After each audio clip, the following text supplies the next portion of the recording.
कब्जे की लड़ाई को लेकर उद्धव गुट की याचिका पर सुनवाई के लिए सुप्रीम कोर्ट राजी हो गया है। सुप्रीम कोर्ट में आज दोपहर इस मुद्दे पर सुनवाई होगी। इससे पहले मंगलवार को कोर्ट में याचिका को लेकर सुनवाई हुई। राजस्थान सरकार को न्यू पेंशन स्कीम का केंद्र सरकार के ट्रस्ट में जमा 45,000 करोड़ रुपए नहीं मिलेगा। सीतारमण ने एनपीएस का पैसा राज्य सरकारों को देने से साफ इनकार कर दिया है।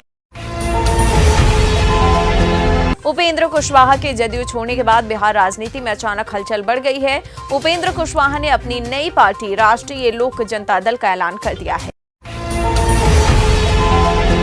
अब इस दौरान उपेंद्र कुशवाहा ने सीएम नीतीश कुमार पर तंज कसा, बोले कि आरजेडी के घर में उत्तराधिकारी ढूंढ रहे हैं सुशासन बाबू। इसके बाद अब भाजपा भी बिहार मुख्यमंत्री नीतीश कुमार पर हमलावर है।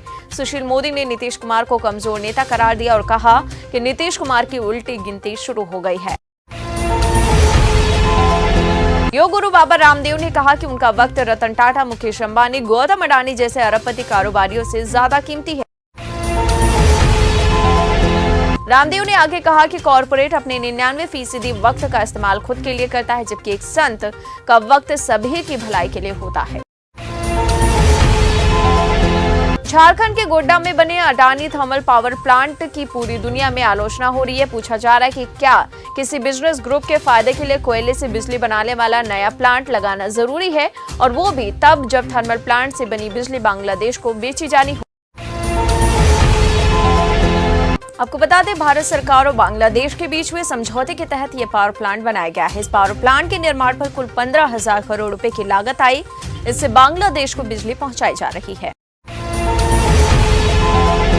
कांग्रेस नेता व पार्टी के प्रवक्ता पवन खेड़ा ने पीएम मोदी पर विवादित टिप्पणी देकर मुश्किल में फंस गए हैं। पवन खेड़ा पर पीएम मोदी के दिवंगत पिता का मजाक उड़ाने का आरोप है। प्रेस वार्ता को संबोधित करते हुए उन्होंने प्रधानमंत्री को नरेंद्र गौतम दास मोदी कह दिया था। केंद्रीय गृह मंत्री अमित शाह ने अपनी रैली में विपक्ष पर जमकर निशाना साधा। अमित शाह ने कहा कि अभद्र भाषा कांग्रेस की पहचान बन गई है। मोदी जी के लिए पहले भी अभद्र भाषा का प्रयोग किया गया। वहीं पीएम मोदी पर पवन खेड़ा की विवादित टिप्पणी पर असम के सीएम बोले हैं कि कांग्रेसियों की इन शर्मनाक टिप्पणियों को भारत न तो भूलेगा और न ही माफ करेगा। उत्तराखंड के कर्णप्रयाग में भी अब जोशीमठ जैसे हालात होते जा रहे हैं। भूधसाव से यहां के कई घरों में इतनी दरारें आई हैं कि अफसर भी हैरान हैं।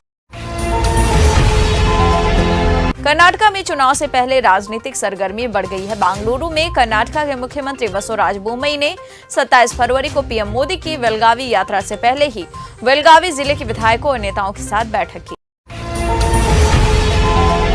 उधर मेघालय के मुख्यमंत्री और नेशनल पीपल्स पार्टी के प्रमुख कॉनराड के संगमा ने कहा कि तूरा में पीए संगमा स्पोर्ट्स कॉम्प्लेक्स में पीएम मोदी की चुनावी रैली की अनुमति देने से इनकार करने में न तो उनकी और न ही उनकी पार्टी की कोई भूमिका थी। मंत्री ज्योतिरादित्य सिंधिया का दिग्विजय सिंह पर निशाना, बोले कि 2003 वाली सरकार को कोई नहीं भूलेगा। हैदराबाद स्थानीय निकाय की कोटे की एमएलसी सीट के लिए होने वाले चुनाव में ओवैसी की पार्टी बीआरएस के समर्थन से रिंग में उतरने की तैयारी कर रही है। आपको बता दें, मुख्यमंत्री केसीआर के समर्थन के ऐलान के बाद असदुद्दीन ओवैसी ने ट्वीट करते हुए लिखा कि एमएलसी चुनाव के लिए हमारे उम्मीदवार का समर्थन करने के लिए हम तेलंगाना के मुख्यमंत्री को धन्यवाद देते हैं। भगोड़े हीरा कारोबारी नीरव मोदी के स्वामित्व वाली फायर स्टार डायमंड इंटरनेशनल के हीरे, सोने और प्लेटिनम के आभूषणों की बिक्री 25 मार्च को ई नीलामी के जरिए होगी। ये बिक्री नोट शांतनु टी रे द्वारा किया जा रहा है। मुख्तार अंसारी के बेटे अब्बास अंसारी और उनकी पत्नी निकहत अंसारी के मामले में पुलिस एक और बड़ी कार्रवाई कर रही है। चित्रकूट जेल में हुई गतिविधियों में मदद करने के आरोप में पुलिस ने समाजवादी पार्टी के नेता फराज खान को गिरफ्तार कर लिया। सीएम अशोक गहलोत पर बरसे केंद्रीय मंत्री शेखावत, कहा कि सैकड़ों बादल भी सूरज को उगने से रोक नहीं सकते। शेखावत ने कहा कि मैंने एसओजी से बचने के लिए जेड सिक्योरिटी नहीं मांगी थी। केरला में 17 साल की बेटी ने बचाई पिता की जान, बनी सबसे कम उम्र की ऑर्गन डोनर। आपको बता दें, हाईकोर्ट को भी बदलना पड़ा अपना नियम। ये केस देश का ऐसा इकलौता केस है जहां एक नाबालिग को अंगदान की अनुमति कोर्ट से मिली है। दिल्ली के LNJP अस्पताल में डॉक्टरों की लापरवाही का मामला सामने आया। अस्पताल के डॉक्टरों ने नवजात को डिब्बे में बंद करके परिवार को सौंप दिया और कहा उसकी मौत हो गई, जबकि घर पहुंचने पर बच्ची हरकत करने लगी, जिसके चलते परिवार ने जमकर हंगामा काटा। उत्तर प्रदेश के स्कूलों में लगातार बढ़ रही ड्रॉप आउट की समस्या का हल पाने के लिए यूपी की योगी आदित्यनाथ सरकार ने 12 लोगों की टीम को नीदरलैंड भेजने का फैसला किया है। महाराष्ट्र विधानसभा के बजट सत्र से पहले मंत्रिमंडल विस्तार होगा। सीएम शिंदे और डिप्टी सीएम फडणवीस के बीच इस बात को लेकर चर्चा हुई।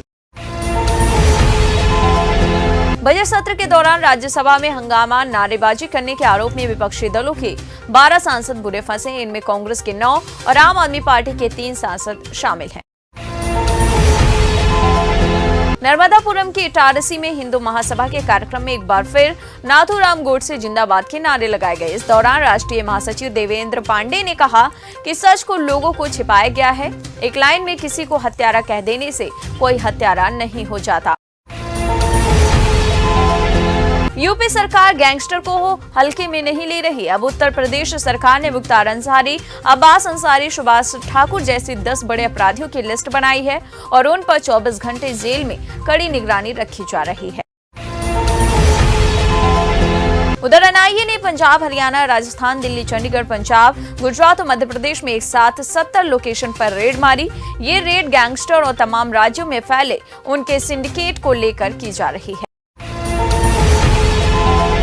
हिमाचल प्रदेश विधानसभा का बजट सत्र 14 मार्च से शुरू होगा और 6 अप्रैल को इसका समापन होगा।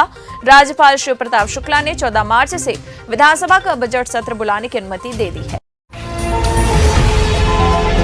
केंद्रीय नागरिक उड्डयन मंत्री ज्योतिरादित्य सिंधिया ने कहा कि घरेलू हवाई यात्रियों की संख्या लगभग 4.45 लाख रही, जो अभी तक का एक और बड़ा कीर्तिमान रही। योगी आदित्यनाथ ने एक टीवी चैनल से बातचीत के दौरान कहा कि पीएम मोदी की वजह से भारत की अर्थव्यवस्था तेजी से आगे बढ़ रही है। समाजवादी पार्टी की प्रदेश इकाई नए कलेवर में होगी। संघर्षशील नेताओं को अलग अलग संगठनों की जिम्मेदारी मिलेगी। फ्रंटल अध्यक्षों की जिम्मेदारी भी बदलाव करने की तैयारी में है। योगी आदित्यनाथ द्वारा इकोनॉमी को लेकर कही गई बात पर महाराष्ट्र कांग्रेस सेवा दल के ट्विटर हैंडल से पीएम मोदी द्वारा 5 ट्रिलियन इकोनॉमी को लेकर दिए गए बयान का स्क्रीनशॉट शेयर करते हुए ये लिखा गया कि एक जैसी ही ऊर्जा। मुख्यमंत्री केशव प्रसाद मौर्य ने ट्वीट कर लिखा कि सपा मुद्दा विहीन पार्टी है, इसके नेता माहौल खराब करने की असफल कोशिश कर रहे हैं। बिहार में बीआईपी पार्टी के अध्यक्ष मुकेश सहनी को अब Y+ कैटेगरी की सुरक्षा दी गई है। सपा से निष्कासित ऋचा सिंह पहुंची। चुनाव आयोग पत्र लिखकर निष्कासन को बताया अलोकतांत्रिक। बागेश्वर धाम के पंडित धीरेन्द्र कृष्ण शास्त्री के छोटे भाई के खिलाफ FIR दर्ज है। आपको बता दें, शादी में कट्टा लहराने का उन पर आरोप। गौतम बुद्ध नगर के जेवर में नोएडा इंटरनेशनल एयरपोर्ट बन रहा है। अभी यहाँ काम शुरू ही हुआ है कि यहाँ पर जमीन के भाव बढ़ने लगे हैं। पुराने लिस्टेज को कंपेयर करें तो लगभग 40% का इजाफा हुआ है। आपको बता दें, पहले यहाँ 2300 रुपए प्रति वर्ग मीटर की दर से मुआवजा दिया जा रहा था, वहीं अब ये राशि 3100 रुपए प्रति वर्ग मीटर हो चुकी है। पटना में पार्किंग विवाद को लेकर रविशंकर प्रसाद ने बिहार सरकार को घेरा। रविशंकर प्रसाद ने कहा कि बिहार में अपराधियों में डर खत्म हो गया है, पुलिस कुछ नहीं कर पा रही। इस मामले पर गिरिराज सिंह ने बिहार सरकार को घेरा। गिरिराज सिंह ने कहा कि नीतीश कुमार की विश्वसनीयता खत्म हो गई है। फरवरी महीने में ही उत्तर भारत के कई राज्यों में तापमान 35 डिग्री के करीब पहुंच गया है, जिसे देखते हुए सरकार ने गेहूं की फसल पर तापमान में वृद्धि के प्रभाव की निगरानी के लिए एक समिति का गठन किया है। भारत में डिजिटल भुगतान का सबसे सरल माध्यम यूपीआई अब ग्लोबल ब्रांड बन गया है। अब सिंगापुर में भी यूपीआई से भुगतान कर सकेंगे। महाराष्ट्र में 12वीं की बोर्ड परीक्षाएं 21 फरवरी से शुरू हो गई हैं। ये परीक्षाएं 21 मार्च तक चलेंगी। 2 मार्च से 10वीं की परीक्षाएं शुरू होंगी। उत्तराखंड में चारधाम यात्रा के लिए ऑनलाइन रजिस्ट्रेशन शुरू हो गया है। 22 अप्रैल से चारधाम यात्रा भी शुरू हो रही है। उधर सोनू निगम के साथ हुई धक्का मुक्की के बाद बढ़ाई गई उनके घर की सुरक्षा। नेहा कक्कड़ शो की शुरुआत से ही इंडियन आइडल 13 में बतौर जज नजर आ रही थी, लेकिन बीच में ही उन्हें शो को छोड़ना पड़ा था और अब कहा जा रहा है कि वो शो में वापसी के लिए फिर से तैयार हैं। उधर मौसम विभाग ने देश के कुछ राज्यों में बारिश का अनुमान जताया है। विभाग की माने तो उत्तर पूर्वी राज्यों में हल्के से मध्यम बारिश हो सकती है, वहीं अरुणाचल प्रदेश में भारी बारिश का अलर्ट है। यूरोपीय संघ ने भारत की G20 अध्यक्षता पर भरोसा जताया और कहा कि यहीं से रूस और यूक्रेन युद्ध का हल निकलने की उम्मीद। तो आज की बात बस यहीं तक, कल फिर होगी मुलाकात। जय हिंद, जय भारत।